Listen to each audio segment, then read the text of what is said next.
sebanyak 8.100 warga Israel telah mengungsi, mencari perlindungan dari ancaman yang terus menghantui warga mereka.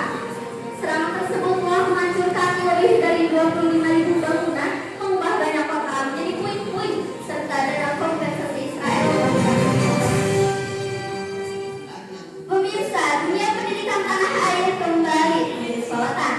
Komisi Pemberantasan Korupsi menemukan sejumlah potensi korupsi dalam pelaksanaan seleksi penerimaan murid baru atau SPMB 2025. Dalam tututan yang disampaikan oleh juru bicara KPK, Budi Prasetyo, mengatakan bahwa tercatat ada 4 bentuk pelanggaran yang rawan terjadi, mulai dari suap, pemerasan hingga gratifikasi, terutama dalam proses penerimaan peserta didik.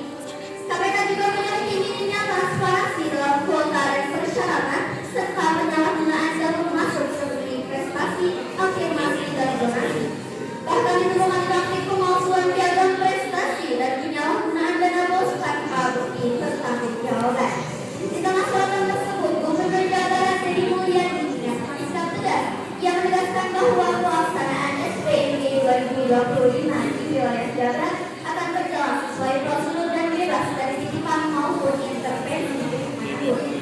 Lebih jauh, ia menyatakan bahwa apabila ditemukan praktik titipan, pemerintah siap mengumumkan secara terbuka siapa yang menitipkan dan siapa yang dititipkan sebagai bentuk komitmen terhadap transparansi. Sementara itu, langkah pembenahan di dunia pendidikan juga terlihat dari pendekatan berbeda yang dilakukan di Purwakarta. Sebanyak 39 siswa dari berbagai sekolah yang terlibat kenakalan dicit untuk mengikuti program pembinaan berkarakter di markas militer Residen AUD 1 Sirayuda, Batalion Art 9 TNI.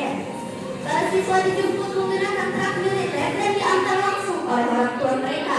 Mereka akan menjalani pembinaan selama 2 pekan dengan tetap menerima materi pendidikan melalui jalur khusus. Bupati Purwakarta, Saiful Bahri bin Daud, menyatakan bahwa